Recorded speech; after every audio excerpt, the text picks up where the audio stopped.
اللہم صلی علی محمد وعلی آل محمد کما صلیت علی ابراہیم وعلی آل ابراہیم انک حمید مجید۔ اللہم بارک علی محمد وعلی آل محمد کما بارکت علی ابراہیم وعلی آل ابراہیم انک حمید مجید۔ میری تمام روئے زمین کے مسلمانوں کو السلام علیکم ورحمۃ اللہ وبرکاتہ۔ میرے مسلمان بھائیوں، رمضان کا مہینہ گزر گیا۔ کچھ ہی دن پہلے ہم پہلے روزے کی تیاری کر رہے تھے۔ آج آخری روزہ ہے۔ اللہ تعالیٰ کا بڑا شکر کرم الحمدللہ رب العالمین کہ جس نے ہمیں ماہ رمضان کے مکمل روزے رکھنے کی توفیق دی، صحت دی، 5 وقت نماز جماعت کے ساتھ ادا کرنے کی توفیق دی، رات کو تراویحوں میں قیام کرنے کی توفیق دی، مکمل 20 تراویحیں پڑھنے کی توفیق دی، قرآن مجید فرقان حمید کو سننے کی جماعت کے اندر قیام کے اندر توفیق دی، طاقت دی، ہر اس بیماری سے بچا کے رکھا۔ آج آخری روزہ ہے۔ میرے مسلمان بھائیوں، میری درخواست ہے، ریکویسٹ ہے، التجا ہے، عصر کی نماز آنے والی ہے۔ عصر کی نماز کے بعد آسمان سے فرشتے آتے ہیں، آسمان پہ فرشتے جائیں گے عصر کے بعد۔ تو میرے مسلمان بھائیوں، عصر کی نماز کو کسی حال میں بھی نہ چھوڑیں، کیونکہ پہلے رمضان سے ہم تمام روئے زمین کے مسلمانوں کو، انسانوں کو بتاتے آ رہے ہیں کہ رمضان کا مہینہ بڑا برکتوں والا ہے۔ اس مہینے میں اللہ سبحانہ و تعالیٰ ہر وہ نیک کام ہو یا برا کام ہو، اس کو 70 گنا بڑھا دیتے ہیں۔ اگر کوئی نیکی کرے گا، چاہے وہ نماز کی صورت میں ہو، خیرات کی صورت میں ہے، کسی کے کام آنا، کوئی بھی نیکی، اس کو اللہ سبحانہ و تعالیٰ 70 گنا بڑھا دیتے ہیں۔ اور اگر کوئی گناہ کرے گا، ظلم کرے گا، کسی کے ساتھ ناانصافی کرے گا، تو اس کو بھی 70 گنا اس کا سزا بھگتنی پڑے گی۔ تو میرے مسلمان بھائیوں، آج آخری دن ہے، جمعہ کا دن پاکستان میں خاص کر کے جمعۃ الوداع ہے۔ اس کے علاوہ اور روئے زمین پہ جہاں جہاں بھی جمعہ کا دن ہے یا عید کا دن ہے، وہ اپنے ملک، اپنے شہر، اپنے وقت کے حساب سے عید ہے تو عید پڑھیں، جمعہ ہے تو جمعہ پڑھیں۔ جمعے کے بعد کی ساعتیں ہیں، میرے بھائیوں، سورہ کہف کی تلاوت ضرور کر لیں۔ عام دنوں میں سورہ کہف کی فضیلت بتائی گئی ہے کہ جو بندہ بھی سورہ کہف کی تلاوت کرے گا، اللہ سبحانہ و تعالیٰ اس کے لیے اس جمعے سے لے کے آنے والے جمعے تک نور کی بارشیں کریں گے، نور کی بارش ہوتی رہے۔ تو میرے بھائیوں، آج جو بندہ سورہ کہف پڑھے گا، اس کو 70 گنا زیادہ اس کے اوپر نور کی رحمتیں بارشیں ہوں گی، کیونکہ یہ جمعہ کا دن ہے اور آخری جمعہ ہے، رمضان کا آخری روزہ ہے۔ میرے بھائیوں، تمام میرے بھائیوں نے جمعہ تو پڑھ لیا ہوگا، اگر ٹائم ہے تو ٹائم نکالو، سورہ کہف کی تلاوت ضرور کرو۔ اس کے بعد عصر کی نماز کے لیے ٹائم نکالو۔ کسی حال میں بھی قضا نہیں ہونی چاہیے، کسی حال میں بھی جماعت نہیں چھوٹنی چاہیے، کسی حال میں بھی تکبیر اولیٰ نہیں چھوٹنی چاہیے۔ میرے بھائیوں، یہ ایک ایک منٹ، ایک ایک سیکنڈ، ایک ایک منٹ بہت قیمتی ہے۔ جو غلطیوں کی وجہ سے یا کسی مجبوری کی وجہ سے یا کسی عذر کی وجہ سے اگر کسی کی نماز چھوٹ گئی یا روزے چھوٹ گئے یا تلاوت چھوٹ گئی تو میرے بھائیوں یہ 1-2 گھنٹے کا ٹائم ہے، اس کے اندر آپ سورہ کہف کی تلاوت کر لیں، ذکر کر لیں، ذکر کا ٹائم بھی ابھی ہے، استغفار کی تسبیح کر لیں، درود ابراہیمی پڑھ لیں، کوئی بھی چھوٹا درود ابراہیمی، اس کی استغفار کی تسبیح پڑھیں، ٹھیک ہے، تیسرے کلمے کی تسبیح کریں، سبحان اللہ والحمد للہ ولا الہ الا اللہ واللہ اکبر ولا حول ولا قوت الا باللہ العلی العظیم، استغفار کریں۔ میرے بھائیوں، یہ آج کا رمضان کے مہینے کا آخری دن، آخری روزہ، میں چاہتا ہوں کہ اللہ سبحانہ و تعالیٰ تمام روئے زمین کے مسلمانوں کو، بھائیوں کو، عزیزوں کو، دوستوں کو، رشتہ داروں کو، سب کو اللہ تعالیٰ سمجھ دے، عقل دے۔ میرے بھائیوں، تمام کام چھوڑ دو، تمام 1-2 گھنٹے کے لیے، کیونکہ رمضان کا مہینہ ختم ہو جائے گا۔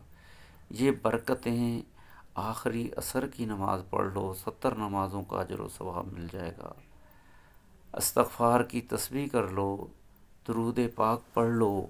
اس کے علاوہ چھوٹے درود ہیں، جیسے اللہم صلی علی سیدنا محمد وعلی آل سیدنا محمد بعدد رحمت اللہ، یا اللہ سلامتی بھیج محمد صلی اللہ علیہ وآلہ وسلم کے اوپر اپنی رحمت کی تعداد کے برابر، سلامتی کی تعداد کے برابر۔ تو میرے بھائیوں، یہ موقع ہاتھ سے نہ جانے دیں۔ میں پھر سے کہہ رہا ہوں، سورہ کہف کی تلاوت کریں، عصر کی نماز جماعت کے ساتھ پڑھیں، مغرب کی نماز جماعت کے ساتھ پڑھیں، اور کوشش کریں، اللہ تعالیٰ نے ہمیں پورا ایک ٹریننگ، پورے مہینے کی ٹریننگ، نماز کی، روزے کی، زکوٰۃ کی، تمام برائیوں سے بچنے کی، تمام مشکل کاموں میں صبر کرنے کی، ہر چیز کی اللہ تعالیٰ نے ٹریننگ دے دی ہے۔ اب اس ٹریننگ پہ عمل کرنا ہے۔ اللہ تعالیٰ تمام روئے زمین کے مسلمانوں کو اس ٹریننگ پہ عمل کرنے کی توفیق دے، اور آئندہ آنے والے رمضان تک تمام برائیوں سے بچنے کی، تمام گناہوں سے بچنے کی، تمام حرام کے کاموں سے بچنے کی، تمام حلال کے کام کرنے کی توفیق دے، سمجھ دے، عقل دے۔ میرے بھائیوں، آج سے تہیہ کر لو کہ ہم آئندہ زندگی میں تمام برائیوں سے، جو اللہ تعالیٰ کو پسند نہیں، جن کو اللہ سبحانہ و تعالیٰ نے منع فرمایا ہے اللہ کے نبی کے توسط سے، ان سے بچنے کی کوشش کرنی ہے، کوشش کرنی ہے، کوشش کرنی ہے۔ موت میرے بھائیوں سر پہ کھڑی ہے 24 گھنٹے۔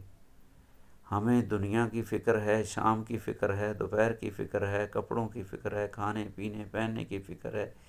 یہ فکر نہیں کہ موت 1 سیکنڈ میں، 1 منٹ میں، 10 منٹ میں آ سکتی ہے، اس کی فکر ہی نہیں ہے، کیونکہ موت کے بعد ہی تو اصل زندگی شروع ہوتی ہے۔ اس زندگی کے لیے میرے مسلمان بھائیوں تیاری کر کے رکھو، تیاری کر کے رکھو۔ دنیا کی تیاریاں ضرور کرو، لیکن پہلے آخرت کی تیاری کر کے رکھو۔ دنیا میں بندہ ہمیشہ وہی چیز خریدتا ہے جس کی لائف ہو، جس کی ویلیڈیٹی ہو، جس کی وارنٹی ہو، جو پائیدار ہو۔ تو میرے بھائیوں، پائیدار آخرت کی زندگی ہے، وارنٹی اس کی ہے، لائف اس کی ہے۔ جس کو جنت مل گئی وہ ہمیشہ ہمیشہ کے لیے جنت میں رہے گا۔ یہ دنیا تو جتنا کچھ بھی مل جائے یہ کبھی بھی چھن سکتا ہے۔ دنیا کے سامنے دیکھ رہے ہو، جنگ لگی ہوئی ہے، روز کتنی موتیں ہو رہی ہیں، کتنے لوگ جو ہے دنیا سے جا رہے ہیں۔ تو میرے بھائیوں، اللہ تعالیٰ سب کی حفاظت فرمائے، سب کو ہدایت، ایمان، تقوی والی زندگی دے۔ میں پھر سے کہہ رہا ہوں، آج عصر کی نماز جماعت کے ساتھ ضرور پڑھ لیں۔ میرے بھائیوں، اللہ تعالیٰ کے ہاں حاضری ہوگی، اللہ تعالیٰ کے ہاں پوچھ گچھ ہوگی، کون میرا مسلمان بندہ ایسے کس مصیبت میں یا ایسی کس عذر میں یا ایسی کس پریشانی میں مبتلا تھا کہ وہ آخری عصر کی یا مغرب کی نماز نہیں پڑھ سکا۔ تو میرے بھائیوں، اللہ تعالیٰ کی رحمتیں، اللہ تعالیٰ کی برکتیں، اللہ تعالیٰ کی کرامتیں، اللہ تعالیٰ کی فضل برکات لوٹ لو، یہ صرف 2-3 گھنٹے باقی ہے، اس کے بعد پھر وہی نارمل زندگی آ جائے گی۔ عام دنوں میں اللہ تعالیٰ ضرور دیتے ہیں، لیکن میرے بھائیوں، قدر کی رات تو نکل گئی۔ اللہ تعالیٰ، میری تو خواہش ہے اللہ تعالیٰ تمام روئے زمین کے مسلمانوں کو قدر کی رات ضرور دے دے۔ لیلۃ القدر کی رات جس کو بھی مل گئی، اس کی سمجھ لو پوری زندگی کی عبادت کاؤنٹ ہو جائے۔ اللہ تعالیٰ ہماری عبادتوں کو، ہماری دعاؤں کو، ہمارے ذکر اذکار کو، ہمارے قیام کو، ہماری نمازوں کو، رکوع سجود کو، صدقہ خیرات کو، جو بھی نیکیاں کی ہیں اللہ تعالیٰ اپنی بارگاہ الہی میں قبول فرمائے، اور ہمارے لیے دنیا میں بھی اور آخرت میں بھی ذریعہ نجات اور ذریعہ معاش بنائے۔ آمین ثم آمین۔ درود شریف پھر پڑھ رہا ہوں۔ اللہم صلی علی سیدنا محمد وعلی آل سیدنا محمد بعدد کل شیء فی الدنیا والآخرہ۔ میرے بھائیوں، آخرت کی تیاری کرو، آخرت کی تیاری کرو، آخرت کی تیاری کرو۔ ایک چھوٹا سا نالج کے لیے ایک سوال بتا رہا ہوں۔ آپ نے کبھی سوچا ہے اللہ تعالیٰ نے آپ کو انسان کی روح کیوں دی؟ انسان کا جسم کیوں دیا؟ اور جن کو مسلمان پیدا کر دیا، مسلمان گھر میں پیدا کر دیا، کیوں پیدا کر دیا مسلمان کے گھر میں؟ مسلمان ملک میں کیوں پیدا کر دیا؟ تو میرے بھائیوں، تمام مسلمانوں اپنی ذمہ داری سمجھیں، تمام انسان اپنی ذمہ داری سمجھیں۔ اللہ تعالیٰ نے کوئی جانور نہیں پیدا کیا، کوئی گھوڑا گدھا بھیڑیا نہیں پیدا کیا، کوئی کتا نہیں پیدا کیا۔ آپ کو ایک انسان کی روح دی ہے، تو میرے بھائیوں آپ سوچو اپنے بارے میں سوچو، انسان کی روح سے کیوں خلقہ ہے؟ وہ خالق ہے، ہم مخلوق ہیں، اس نے ہمیں انسان کی روح کیوں دی ہے؟ ٹھیک ہے، جن نہیں بنایا ہیں، کوئی جانور نہیں بنایا۔ یہ اللہ تعالیٰ کی بڑی کرم نوازی ہے، اس کا شکر کرنا ہے۔ الحمدللہ رب العالمین الرحمن الرحیم مالک یوم الدین ایاک نعبد و ایاک نستعین۔ تو میرے مسلمان بھائیوں، قرآن مجید کو بھی سیکھیں، سمجھیں، عمل کریں، اور اس پیغام کو تمام روئے زمین کے مسلمانوں تک، انسانوں تک پہنچائیں۔ اللہ تعالیٰ تمام جو مسلمان ہو گئے ہیں وہ اپنی ذمہ داری سمجھیں، جو انسان پیدا ہوئے ہیں وہ سوچیں اللہ تعالیٰ نے ان کو انسان کیوں پیدا کیا ہے، تو ان کو دنیا میں آنے کا مقصد سمجھ ہو جائے گا۔ پھر دنیا سے جانے کا مقصد بھی سمجھ ہو جائے گا جب وہ اپنے اوپر غور کریں گے، فکر کریں گے آخرت میں کیا ملنے والا ہے۔ تو اللہ تعالیٰ تمام روئے زمین کے مسلمانوں کو، انسانوں کو ہدایت، ایمان، تقوی والی زندگی دے، اور جنت الفردوس کے اعلیٰ مقام دے۔ اللہ تعالیٰ سب کے ساتھ آسانیاں کرے۔ آمین ثم آمین یا رب العالمین۔